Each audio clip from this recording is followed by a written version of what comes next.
देख रहे हैं न्यूज बीट पारस जहांजेब के साथ। चैलेंजेस का पहाड़, एक पेज और एहतिजाजी तहरीक, ये हैं वो बीट्स जिन पे बात करेंगे आज न्यूज बीट में।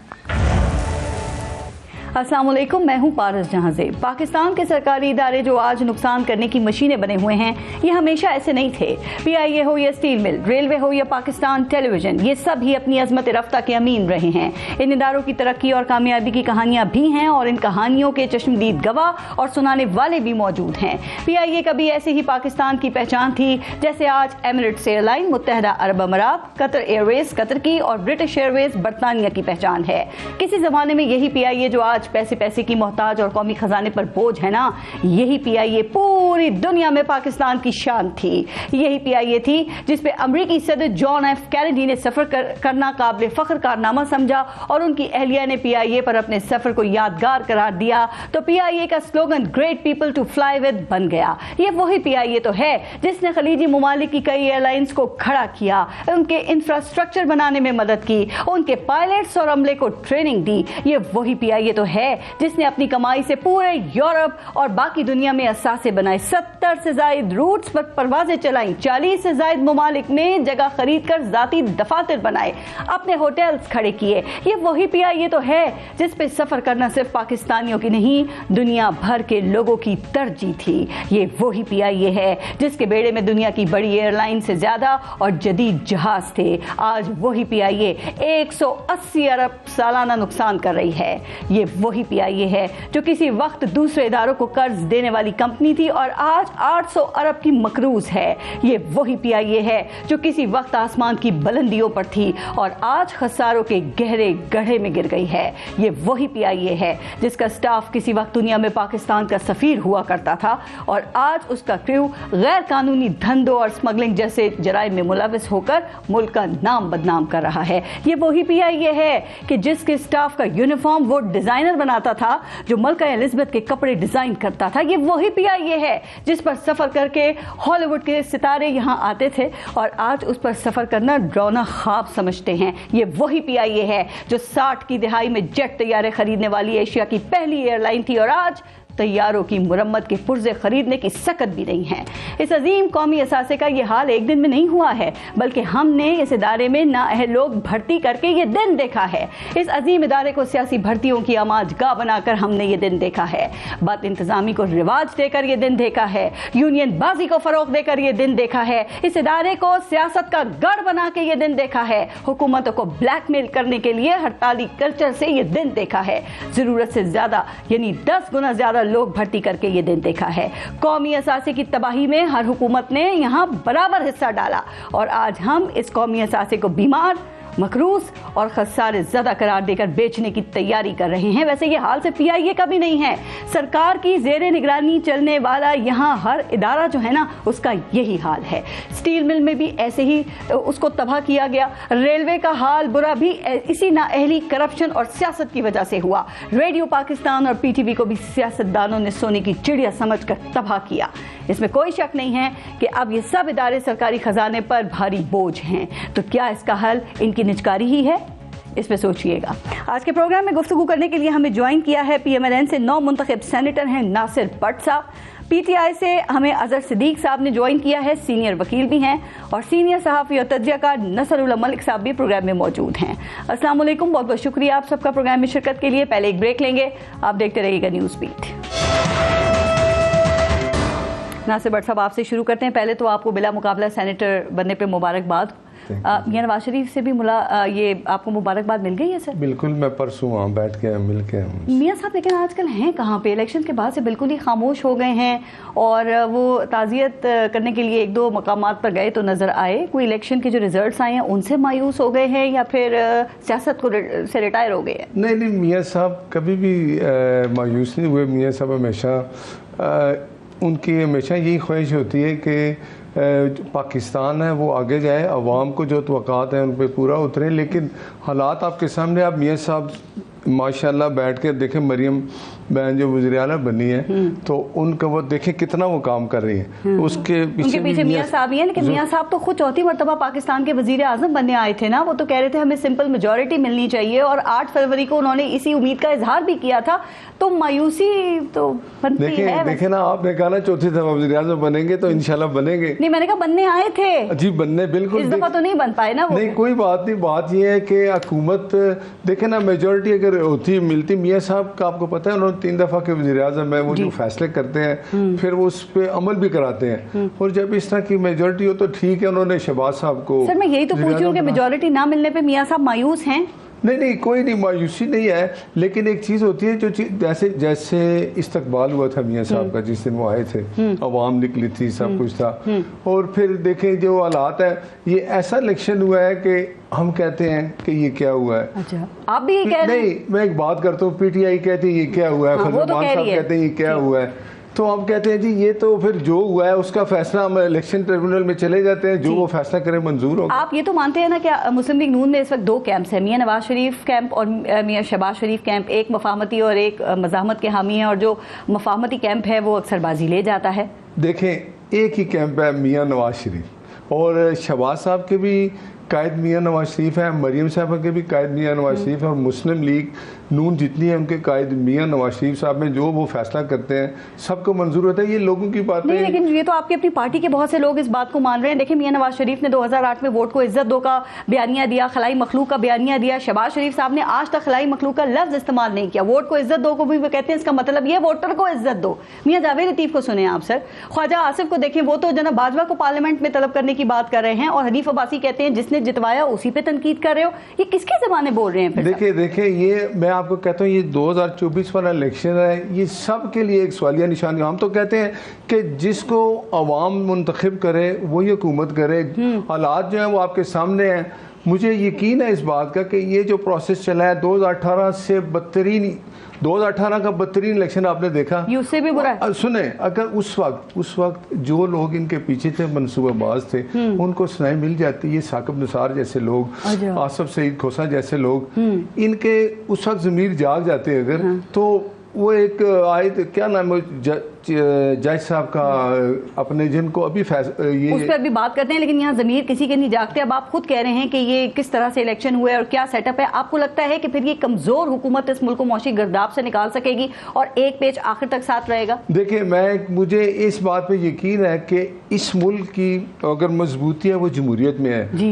इस मुल्क की तरक्की जमहूरियत में है। जमहूरियत आने के लिए जरूर स्ट्रगल करनी पड़ती है, लेकिन अगर हमारी सियासी जमातें एक पेज पे आ जाएं, अब भी टाइम है कि जी जिसको अवाम सेलेक्ट करे, फैसला वही हो। जमहूरियत की बुनियाद है कि साफ और शफाफ इलेक्शंस होने चाहिए। लेकिन सर, पीटीआई ये कहती है कि हमें कैंपेन्स नहीं इलेक्शन की चलाने दी गई और हम पे शदीद क्रैकडाउन किया गया है। हमारा लीडर जेल में था, उसके बावजूद, इस धांधली के बावजूद हमने एक सूबे में अपनी हुकूमत बना ली और बाकी पूरे मुल्क में भी हमारी मेजॉरिटी मौजूद है। देखिए, सरात में वो कहते हैं इलेक्शन ठीक हुआ है, बाकी 3 सूबों में ठीक नहीं हुआ। जहाँ हारे वहाँ ठीक नहीं हुआ, जहाँ हारे वहाँ ठीक नहीं हुआ, तो जो हारा है वो कह रहे हैं वहाँ ठीक ही नहीं हुआ। देखिए ना, जो जीते हैं वहाँ कहते हैं जी बिल्कुल यहाँ इलेक्शन हुआ। आपको पता है सराद का इलेक्शन कैसा हुआ है?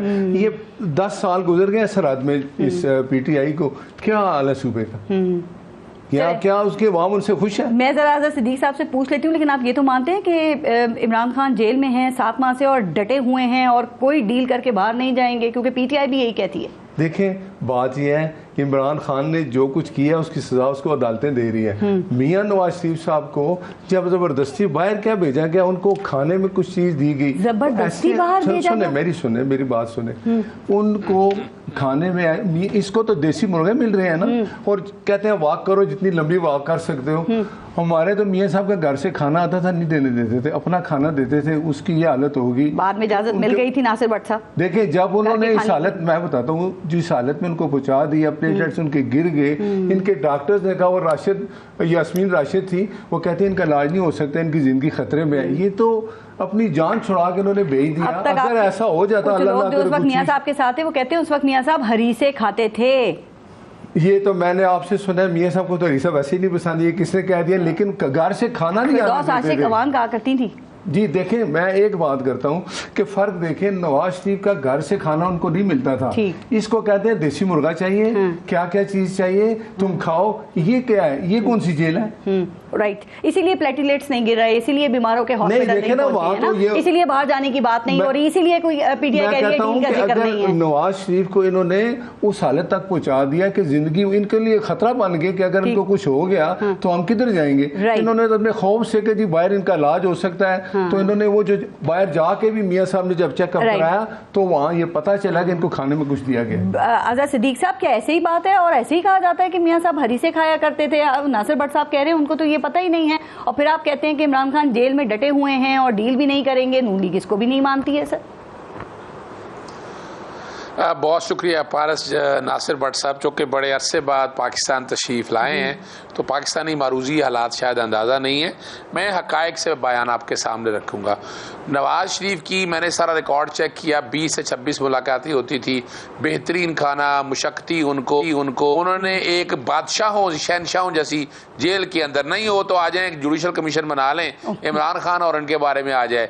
इमरान खान साहब ने खाना जो लेना है वो B क्लास में अलाउ है, आपको आप पैसे देते हैं, पैसे दे के खाना अगर आपको लेना है तो वो अलाउ है। देसी मुर्गा खाने से ये नहीं आप कह सकते आपको बहुत बड़ी शहनशाह।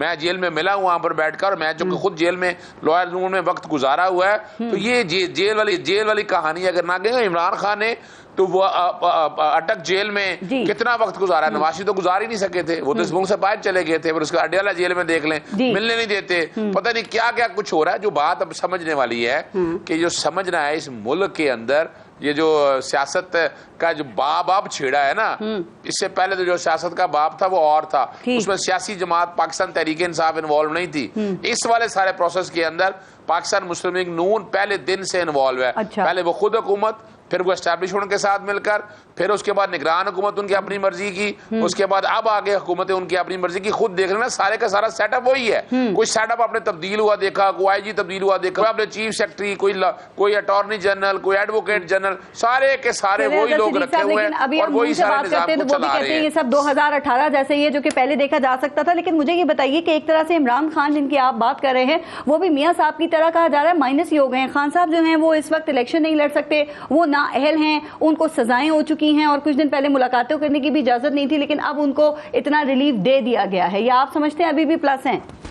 नहीं देखें, नहीं पारस, बिल्कुल कुछ नहीं है, कोई एहसान नहीं है। मैंने मुलाकात करनी थी, 2 महीने मुझे मुलाकात के लिए लगे, वो भी हाई कोर्ट से मैंने कहा तो तब जाके मुलाकात हुई। बिल्कुल ऐसे मारूजी हालात, जमीन आसमान का फर्क है। इमरान खान के खिलाफ जो केसेस जितने बनाए हैं वो तो रेत की दीवार है। अच्छा। साइफर का केस इंशाल्लाह इस हफ्ते के अंदर आप देखेंगे वो जमीन बोझ हो जाएगा। बाकी जो तोशाखाना पहले वाला केस है इलेक्शन कमीशन का, वो भी उसमें बाइज्जत बरी होना है। फिर तोशाखाना जो नैब ने बनाया उसमें कुछ नहीं है। आप कह रहे हैं कि इमरान खान कम बैक करेंगे और मियां साहब की तरह सारे केसेस उनके खत्म हो जाएंगे? वो देखिए, हमने मेरिट पे करना है, हम कोई डील शील में कोई नहीं आए। नवाज शरीफ तो आपको पता है कि डील के तहत आए, वजीर आज़म नहीं बनना था। मैंने ये रिकॉर्ड के ऊपर चीजें कही हुई हैं कि आएंगे पाकिस्तान पर वैसे नहीं आएंगे, अगर आएंगे तो डील के साथ आएंगे, वजीर आज़म नहीं बनेंगे। अब जो मर्जी कहते, जो मर्जी बहाने बनाते रहें, आपके पास जो आपने चीजें तय की हुई हैं उसी के मुताबिक चार। और बताया ना मुझे मोहसिन नकवी का क्या ताल्लुक था अपना पीएम के साथ। सरवार ये जो जितने लोग ये बैठकर सेनेटर बन रहे हैं उधर, जो भी यार इन हुकूमतों के साथ बैठकर निगरान हुकूमत के अंदर चलाने वाले, आर्टिकल 224 सब आर्टिकल 6 बड़ा क्लियर है कि आप इमीडिएट इलेक्शन नहीं लड़ सकते। वो ना सिर्फ सेनेट के इलेक्शन लड़े हैं बल्कि आप अंदाजा लगाएं वजीर भी बन गए हैं और डिफेक्टो वजीर आजम है इस वक्त शहबाज शरीफ तो एक मुलाजिम की हैसियत में काम कर रहे हैं। और वो और दूसरा देखिएगा पिछले 85 के प्रोजेक्ट से अब तक ये मुल्क ठीक नहीं कर सके, आप क्या करेंगे? इमरान खान साहब की वापसी जो है ना वो इस हुकूमत की कारकर्दगी से मशरूत है। अगर ये हुकूमत काम कर गई, कामयाब हो गई, तो फिर पीटीआई की जो सियासत है वो मुश्किल में पड़ सकती है। और आप देख लें कि जो अभी IMF का स्टैंड बाय एग्रीमेंट था ना, वो कामयाबी से हुकूमत ने मुकम्मल किया है। दूसरा एग्रीमेंट भी मिलने वाला है। अमरीकी सदर ने शहबाज शरीफ साहब को फोन भी कर दिया है। डोनाल्ड लू ने कहा वो खत लिख दिया है और डोनाल्ड लू ने कहा कि जी वो साइफर भी झूठा था। तो आपने जो लॉबिंग की वो तो नाकाम हो गई ना सर? नहीं देखिए ना, वजह ये है, यही सबूत है इस बात का कि हमने जो कहा था कि साइफर के मुकाबले में हमारी हुकूमत गिराएगी, अब सारे इनको बचाने के लिए आए खड़े हैं ना। वो कोई पाकिस्तान को बचाने नहीं आए। अच्छा। वो तो ये जो बाशिंदे उनके हैं, ये जो उनके, अपना मैं एजेंट का लफ्ज नहीं इस्तेमाल करना चाहता, इनको बचाने के लिए वो सारे आए हुए हैं। और ये साबित हो गया बात का। अभी देखेंगे ना, यानी आपका मुल्क की करेंसी देखते हैं कितनी बढ़ा पाते हैं, कर्जे कैसे खत्म होते हैं, आप देखेंगे डॉलर कैसे नीचे आएगा, देखेंगे महंगाई कैसे खत्म होगी। आप सिर्फ देखिए जो 85 से जो है ना, जितने आप अंदाजा लगाइएगा, ये जो आपने जिक्र किया अपना PIA वगैरह का, वो सारे तबाही के जिम्मेदार हम नहीं है। ये सारा रेलवे ले लें आपने, उसके अलावा आपने डिस्कोर्स की बात नहीं की, आपने गैस का नहीं देखा, आप जरा गौर तो करें, ये सब के जिम्मेदार पिछले 50 से लेकर ये लोग हैं। सख्त फैसले कैसे कर सकेगी जो कि निजकारी के हवाले से भी हो रहे हैं। मैं जरा इस पे बात करती हूँ। नसरुल्लाह मलिक साहब, कमजोर हुकूमत कैसे है? क्यों नहीं है? बेसाखियों पे नहीं खड़ी, सबके मिला के 2/3 अक्सरियत है, वो अकेले तो 2/3 अक्सरियत लेके नहीं आए। जो भी है ना, सिंपल मेजॉरिटी था, वो नहीं मिल सका उनको।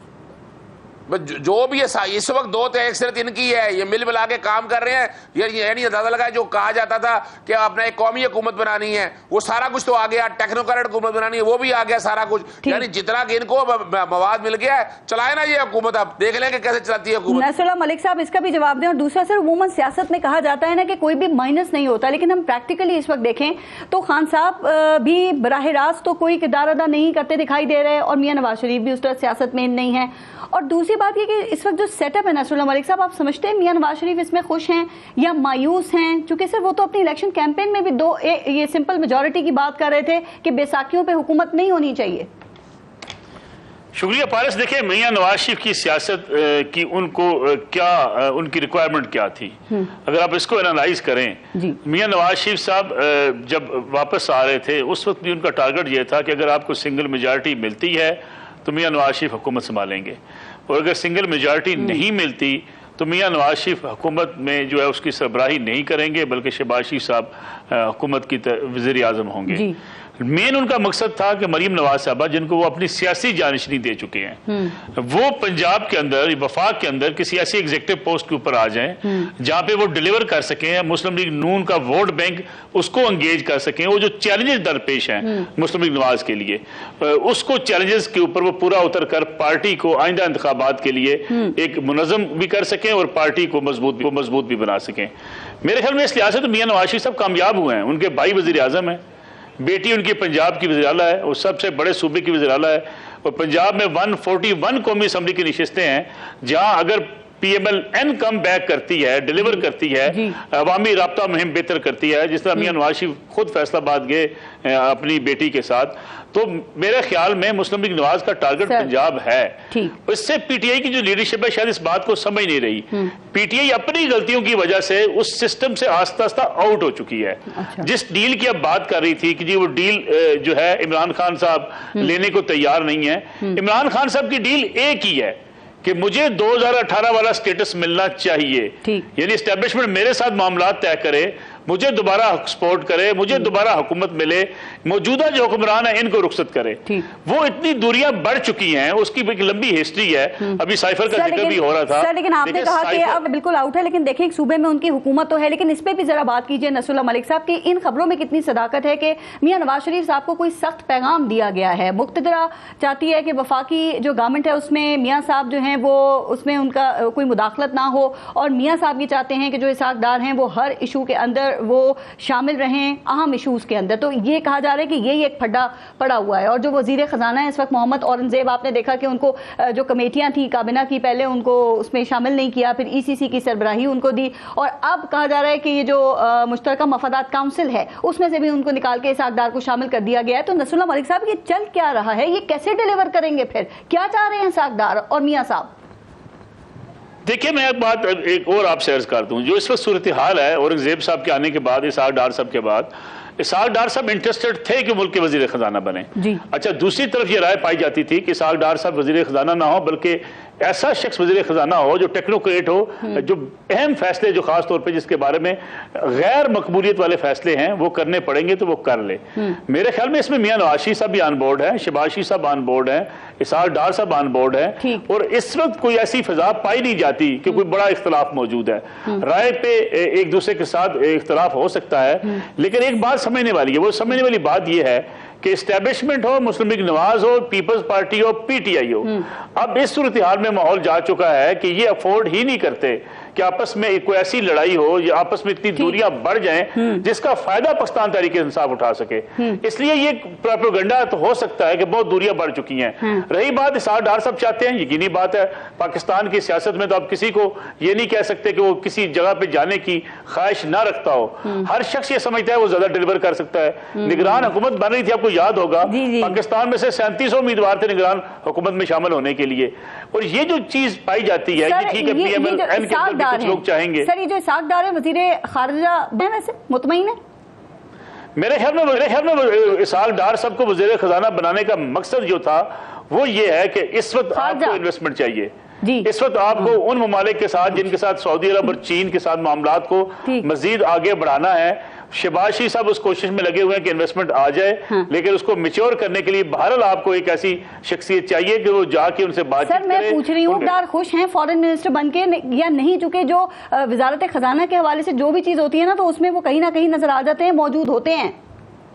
डार साहब की ख्वाहिश ये थी कि वो वज़ीर खजाना बने, इसमें कोई शक नहीं, लेकिन डार साहब को कन्विंस किया गया, शहबाज शरीफ साहब ने भी और मियां नवाज शरीफ साहब ने भी। ये कोई ऐसा इख्तिलाफ नहीं है कि शहबाज शरीफ साहब की मर्जी के बगैर या नवाज शरीफ साहब की मर्जी के बगैर उन्हें वज़ीर खजाना बना दिया गया। चलें सर, वो इख्तिलाफ मियां साहब से इख्तिलाफ होने की बात है, लेकिन नासिर भट्ट साहब मियां साहब अब पाकिस्तान में ही रहेंगे, यहीं सियासत करेंगे या फिर लंदन जा सकते हैं? चूंकि अभी उम्रे पे जाने का प्रोग्राम तो कैंसिल हो गया है कि वो सेनेट में जो सेनेट के इलेक्शंस में वोट देंगे, तो यहीं रहेंगे अब? देखें, मैं आपकी बातें सुन रहा हूँ, ये क्यों ख्वाहिश है कि ये हुकूमत ना चले, ये इकट्ठे नहीं है, ये फलां चीज नहीं है। सवाल आप ये क्यों नहीं कहते हैं सवाल ये हुकूमत चल सकेगी या नहीं? ये तो हर हुकूमत के हवाले से सवाल करना तो हक है ना सर। ये नहीं कहा कि चल नहीं सकेगी, और यही लोग कह रहे हैं, आपकी नून लीग के जो सीनियर लोग हैं वो बात कर रहे हैं कि सिर्फ 6 माह हैं, अगर डिलीवर कर लिया तो ठीक, वरना सियासत भी खत्म। देखें, इमरान खान ने 2018 के बाद 4 साल क्या किया?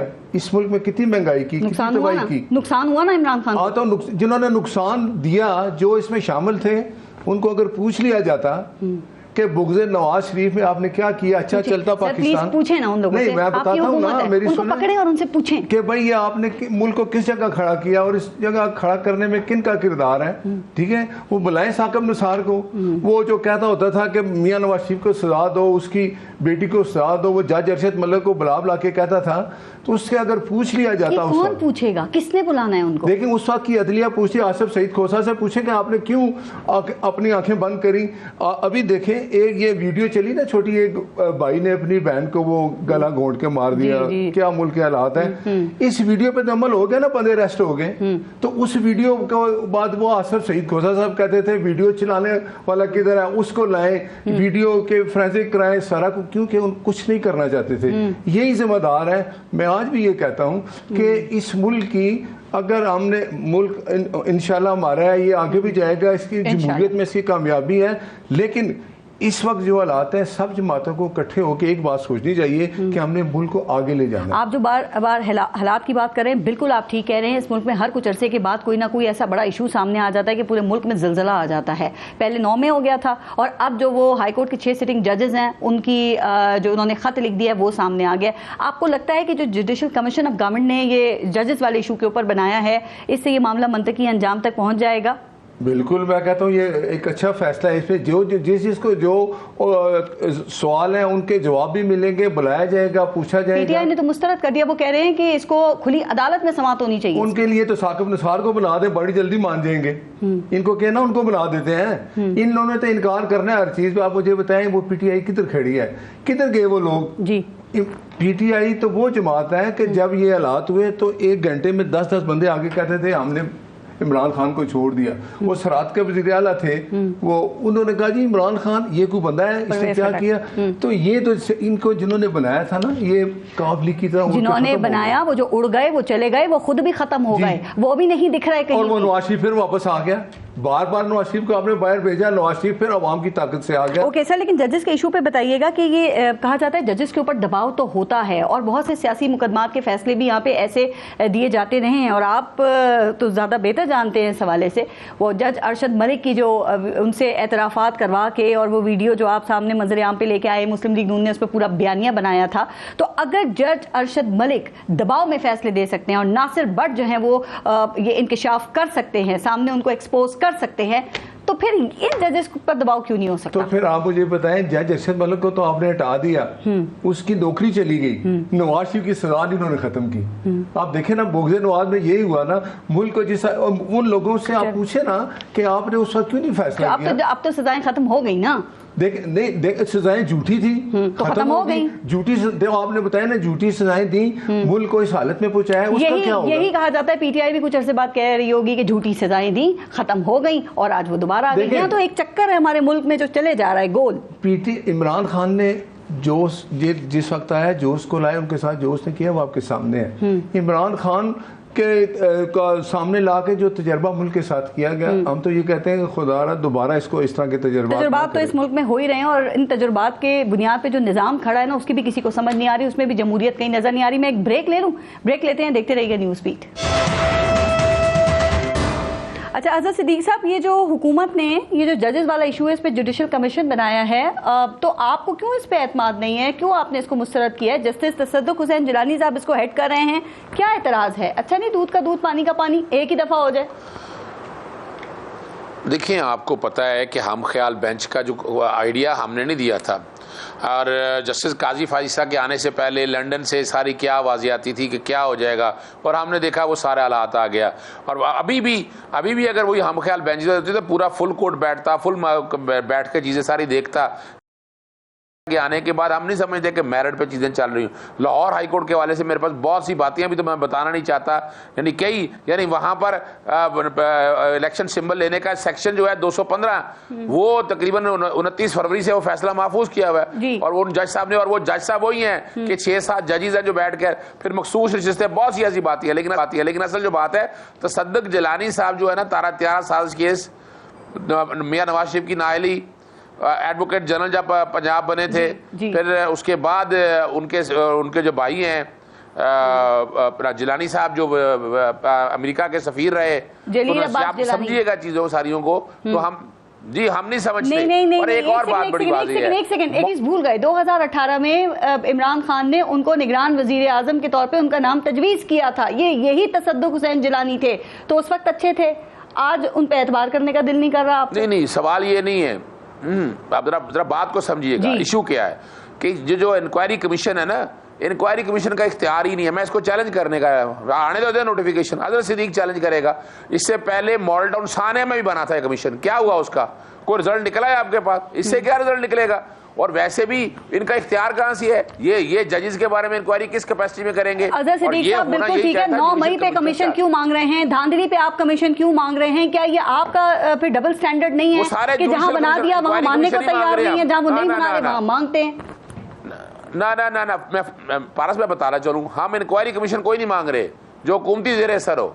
पाकिस्तान कमीशन इंक्वायरी एक्ट 2017 के तहत कोई, हम मांग रहे हैं जुडिशियल कमीशन। जुडिशियल कमीशन जो अदालतों के हो, जिसमें सिटिंग जजेस बैठे हो, सवाल ही पैदा नहीं होता। और एक बात और मैं बता दूं आपको, देखिए हमें समझना क्या है कि ये जो 6 जजेस ने खत लिखा है, और मैं एक चीज क्लियर कर दूं, अरशद मलिक और इस केस में जमीन आसमान का फर्क है। अरशद मलिक के केस में जब वीडियो आई, वो कहा गया फोरेंसिक कराएं, फोरेंसिक कराने के इनको कहा गया क्या आकर बैठकर किसी कोर्ट में आए, इन्होंने आखिरी स्टेज के ऊपर अपील से इन्होंने कहा जी हमने वो वीडियो को देखना ही कुछ नहीं है। वजह क्या है? कुछ वीडियो का कंसर्न नहीं था। लेकिन ये जो बताए गए ना केसेस, ये तो शौकत सिद्दीकी का केस आपके सामने आ गया, तो उस वक्त करते ना मुतालबा केस में इंटरवेंशन किया जुडिशियल चुका। अगर उस वक्त आप लोग पीटीआई तहकीकात का मुतालबा करती जो उन्होंने इल्जामात लगाए थे, तो शायद कुछ मुख्तलिफ होती बात है नहीं ना। उसकी वजह मैं बता दूं, उसकी वजह के वो मामला जुडिशियल कमीशन ने टेक अप कर लिया था, तो इसलिए आप पैरेलल तहकीकात कर नहीं सकते थे। आप जरा बात को समझिए, जुरिसडिक्शनल इशू है।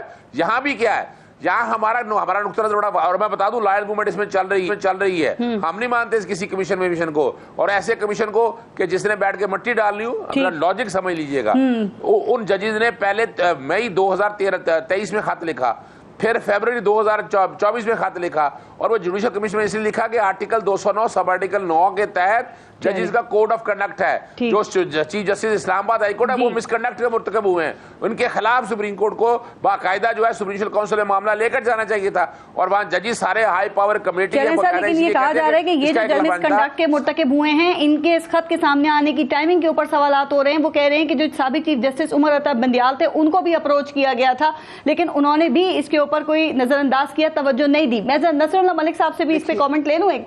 सर नसरुल्लाह मलिक साहब, सर ये जो जजेस का मामला आया है, आप समझते हैं कि जुडिशल कमीशन सिर्फ मट्टी पाव के लिए है या फिर बाकी से कोई बड़ा काम हो सकेगा इस मर्तबा? मेरे ख्याल में जिस तरीके से 6 जजेस ने खत लिखा है, आप उसकी अगर पूरी हिस्ट्री निकाल कर देख लें, जितने फैसले उन्होंने किए हैं उनकी percentage more than 90% Tehreek Insaf के हक में गई है। ठीक। और मसला ये है कि ये वही जजेस हैं जब जस्टिस सदूकी साहब खड़े हुए थे तो उन्होंने उनका सोशल बाइकाट कर दिया था। ये वही जजेस हैं जब ज़ेबा जज साहबा के हवाले से खान साहब ने इरशादात फरमाए थे तो उस वक्त इनका क्या मौकफ था। मसला सिर्फ एक बात है, मैं जिस तहरीक इंसाफ के दोस्तों से कहता हूँ, खुदारा अपने रवैये के अंदर लचक पैदा करें। आप हर उस शख्स को नहीं मानते जो आपकी बात नहीं मानता। चीफ इलेक्शन कमीशन को ये नहीं मानते, जस्टिस फायज ईसा को ये नहीं मानते, जस्टिस आमिर फरूक को ये नहीं मानते। आप मुझे किसी एक का नाम ले दें जिसको ये मानते हो, इस सिवाय इसके कि जो फैसला ये कर लें, जो सोच ये रख लें। आप मुझे बताइए, साइफर की भी बात अजहर सदीक साहब कर रहे थे, साइफर अमेरिकी हुकूमत ने लिखा था।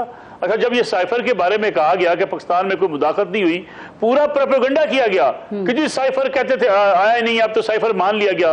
किसने कहा था साइफर नहीं आया? साइफर पाकिस्तान के एम्बेसडर ने लिखा, जो उसने मुदरजात लिखे उसमें कि मुझे ये डोनाल्ड लू ने कहा था, उसे डोनाल्ड लू ने इनकार कर दिया। यानी आपके अपने एम्बेसडर आपको खत लिखते हैं, आप उसके ऊपर बयानियां बना लेते हैं। और क्या ये इमरान खान साहब की ऑडियो वीडियो रिकॉर्डिंग मौजूद नहीं है कि हमने साइफर के ऊपर बयानियां बनाना है, हमने इसके साथ खेलना है? क्या ये सारी रिकॉर्डिंग सबके सामने नहीं है कि हमको किस तरीके से इसको इस्तेमाल करेंगे?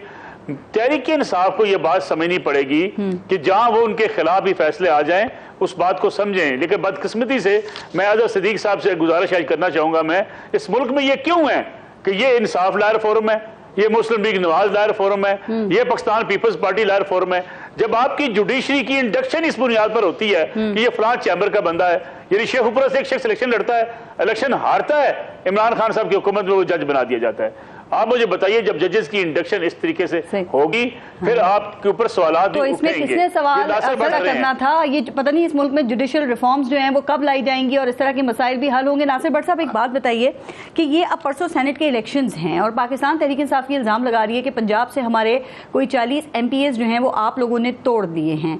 ये जायज़ है सर? वैसे इस तरह से आप अपने सेनेटर्स को बनवाएंगे सर? देखिए अब आपकी बात कही मैं जवाब दे दूं, ये PTI की बात है, वो इल्ज़ाम आप पे लगा रहे हैं, तो उनका तो काम किधर है? उनके 2 बंदे जो बन गए हैं सेनेटर, जो हमारे जो इलेक्शन कमीशन के मुताबिक हम 7 बंदों ने मिल के बैठ के फैसला किया कि अब इसमें आपको पता है ना, बड़ा ये होता था जी, ये बिक गया जी MPA, इसने 2 करोड़ ले लिया, 10 करोड़ ले, ये एक अच्छी बात। अब वो जब उनके अपने बंदे भी बन गए, अब कौन से MPA जो बिक रहे हैं? ये इनकी प्रॉब्लम है PTI वाले कि इमरान खान का सिर्फ एक ही एजेंडा है कि जो भी बात है उसमें इनकार करो। अगर ये जजेस कहते हैं ना कि हम फैसला करें, तो ये फिर भी यही कहता है कि मैं नहीं मानता इनको। उसका एक ही एजेंडा है कि मैं ना मानूं। वो जब इमरान खान वो उसको मुसल्लत किया गया था वज़ीर-ए-आज़म बना, तो शहबाज साहब ने कहा था ना कि एक मिसाक़ जमहूरियत कर लेते हैं, पाकिस्तान को किस मुश्किल से निकालते हैं। कहते देखो जी अनौरो मांग रहे हैं। तो इस बंदे का वो कभी किसी मीटिंग में भी नहीं आया। इमरान खान जो है ना, उसका एजेंडा एक ही है। जजेस के मामले को अगर सुप्रीम कोर्ट टेकअप कर लेती है तो इसमें क्या मसला है? चूंकि 300 जजेस ने खत लिखा है सुप्रीम कोर्ट को, देखिए इलेक्शन अगर उन्होंने एक बना दिया है ये कि ये फैसला करेंगे वो जज साहब तसद्दुक़ हुसैन जिलानी साहब, वो बड़े एक अच्छे जज है, सबको पता है, उनका एक नाम है।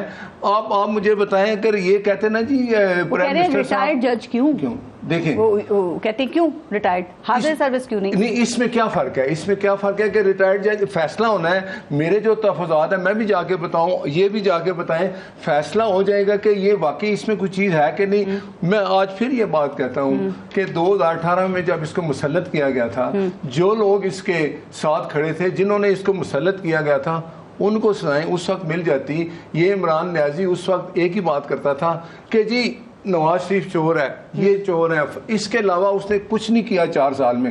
आज मुल्क जिस हालत में खड़ा है ना, उसका जिम्मेदार एक इमरान, आसिफ सईद खोसा, फैज हमीद, बाजवा, ये लोग जिम्मेदार हैं। राइट। अजहर सिद्दीक साहब जरा जवाब देते हैं उनकी बात का। और दूसरा ये कि रिटायर्ड जज क्यों नहीं भाई?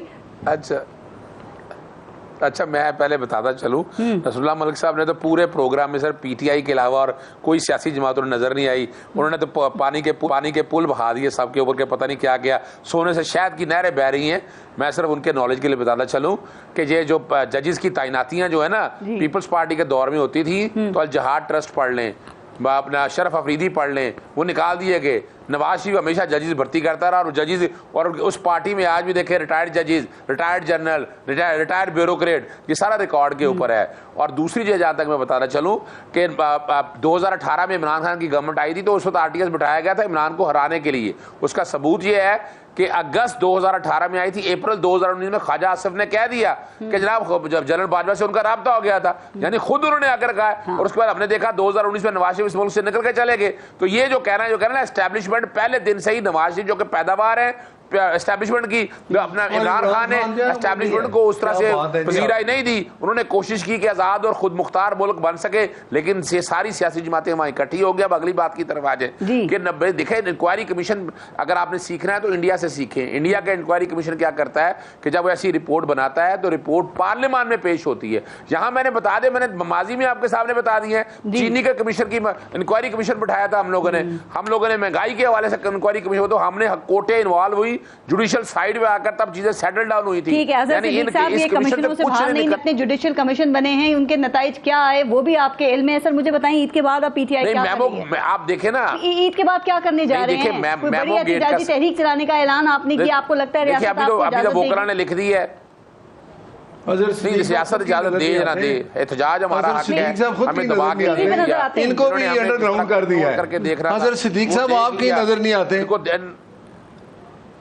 नहीं, मैं तो अभी आपके सामने सारी चीजें रख दी हैं और मैं बाकायदा कोर्टों में भी और सारी बातों को मैं सिर्फ एक बात खत्म, बात को समझिएगा। इस मुल्क में जो फसायत हुई है, आज कलमा पढ़ के सारे बात को कहें कि जो जुल्म पाकिस्तान तहरीक इंसाफ के साथ नाकर्दा गुनाहों की बैठकर सजा मिल रही है, जो बैठकर पर्चे हुए हैं, जिस तरह झूठे पर्चे और जिस तरह लोगों के साथ कलमा पढ़ के कहते हैं 2018 में सलत नहीं किया गया। बिल्कुल ऐसा नहीं हुआ, बिल्कुल ऐसा नहीं हुआ, ना इमरान खान ने ऐसा कोई किया, ना कोई ऐसा किया। जिन्होंने किया वो लोग हैं। लास्ट कमेंट इसी सूरत हाल पे। देखिए, मैं समझता हूँ जजेस का जो है सुप्रीम कोर्ट कोई जो है वो ट्रायल कोर्ट नहीं है, ये कमीशन ही बनना था। दूसरी बात, ये जजेस जो है इनके पास इख्तियार था, ये फैसला करें कौन मुदाखलत कर रहा है। एक अगर आप हवाई किस्म का खत लिखेंगे, उससे सियासी बयानिया तो बन सकता है, लेकिन आपको एक कमीशन तो बनाना है। कमीशन पूछेगा भाई आपके पास इल्जामात क्या है। दूसरी बात है, देखिए इस बात से हम कौन इनकार कर सकता है। मैं अजहर साहब की बात से इत्तेफाक करता हूं कि उनके साथ ज्यादती हुई है, कई जगह पे जुल्म हुआ है, लेकिन ना करदा गुनाह पे मुझे एतराज है। यार पाकिस्तान की तारीख में कौन कोर कमांडर है उसमें जाके घुस गया, कौन जीएचक्यू के ऊपर हमलावर हो गया, किसने कहा कि मुझे मलिक साहब कलमा पढ़ के बताएं, कलमा पढ़ के बताएं कि कौन गया है। पाकिस्तान तहरीक इंसाफ का क्या ताल्लुक है? 2018 में नवाज शरीफ के साथ ज्यादती कितनी हुई, किसने हो गया? ऐसे ही इल्जाम किसी के ऊपर से आया था। टिकटें लाहौर में तो सदीक साहब को पता है कौन तकसीम किया करता था। जनूबी पंजाब महाज किसने बनाया था, किसने रातों रात टिकटें वापस करवाई थी पीएमएलएन की? यानी हमें आंखें तो नहीं। अभी कौन है, अभी कौन है, अभी नाम लेना मेरा। आप पहला आप ये तो एक्सेप्ट करें कि 2018 में आपने क्या किया, ये सारा कुछ 2018 में आपने मुंतखब बताएं, आज का बताएं, आज क्या हुआ है? उस साकब मिसाल से आप सेनेटर कैसे बन गए हैं, उसने क्या कैसे मिली है, मुल्क जिस हालत क्या फैसले हुए, वज़ीर-ए-आज़म किसने बनना है, इमरान नियाज़ी उसका बड़ा मुजरिम है, बाकी उसके जो साथ खड़े थे उतने ही मुजरिम है। पहले ये तो एक्सेप्ट कर ले, कलमा पढ़ के कहते हैं कि नवाज शरीफ के साथ 2018 में जो कुछ किया वो ठीक किया, उसके साथ ज्यादती हुई कि नहीं हुई? बिल्कुल कोई गलत नहीं हुआ। आज भी उस प्रॉपर्टी कोई गलत नहीं हुआ अवेलेबल। तो फिर इमरान नियाज़ी आज तो इमरान नियाज़ी देसी मुर्गे खा रहा है ना, को तो घर से खाने मौजूद नहीं है। इसका भी जो बात कहना चाह रहा हूँ, उस प्रॉपर्टी की डिटेल आज भी मौजूद नहीं है। या प्रॉपर्टी की डिटेल आखिरी आप बात करें सर, मैं शो क्लोज करूँ प्लीज। मैं समझता हूँ जब तक सियासी जमातें इन हकायक को तस्लीम नहीं करेंगी। अलीमा खान साहब का बयान देख लें कि नवाज शरीफ साहब के साथ ज्यादती हुई, मैं 50 पीटीआई की लीडरशिप के लोगों के बयान निकाल के आपको दे सकता हूं कि हमने उनको निकाला। और खान साहब खुद कहा करते थे कि मेरी एस्टेब्लिशमेंट से और अदलिया से बात हो गई है, हम नवाज शरीफ और पीपल्स पार्टी की सियासत का खात्मा कर देंगे। ये खुद ऐलान किया करते थे, लोगों को बुला के बताया करते थे। ठीक कह रहे हैं। जब आप इस किस्म की रवश पे चलेंगे आपको रुकावटें फेस करनी पड़ेंगी। अभी नून लीग के भी काफी लीग से नाराज है ना, वो भी अब बैठ के ऑफ द रेकॉर्ड यही बातें करते हैं कि पीटीआई के साथ भी ज्यादती हुई है। वैसे सर नहीं, पीटीआई के साथ कोई पीटीआई अपने किए, आप तो सेनेटर बन गए ना, अदालत ने उसको एक सजा दी है, अदालत में आपने सीनियर कुछ लोगों की बात बता रहे हैं। इमरान ने जो किया उसकी सजा पाएगा, अदालत से ना देगी। ये साबित सारी सियासी उसको सजा हो चुकी है, किन केसों में 2 मई के वो मुजरिम है, बाकी को सजा साबित हो गया। ये सारी सियासी अभी तो ट्रायल चल रहे हैं, अभी तो सजाएं देना शुरू हुई हैं। ये 4-5 बंदे पेश नहीं हुए, बाकी को जो थे उनको सजा होगी 5-5 शुरू हो गई है। तो ये भी वो उसी में शामिल है। की एक अदालत ने कल 51 जो लोग हैं मुल्जिमान 5-5 साल की कैसे, तो इमरान को भी 5 साल की सजा होनी है। जब ये पेश उधर आएगा तो वो आगे मामला को देखेंगे। अपने किए की सजा अदालत से पा रहे हैं, हम उसमें क्या कर सकते हैं। नासिर भट्ट साहब, अजहर सिद्दीक साहब और नसरुल्लाह मलिक साहब, बहुत बहुत शुक्रिया आप सबका प्रोग्राम में शिरकत के लिए। अपना और अपने मुल्क का ख्याल रखिए। पारस जहां ज़ेब को इजाजत दीजिए। अल्लाह ने के बाद।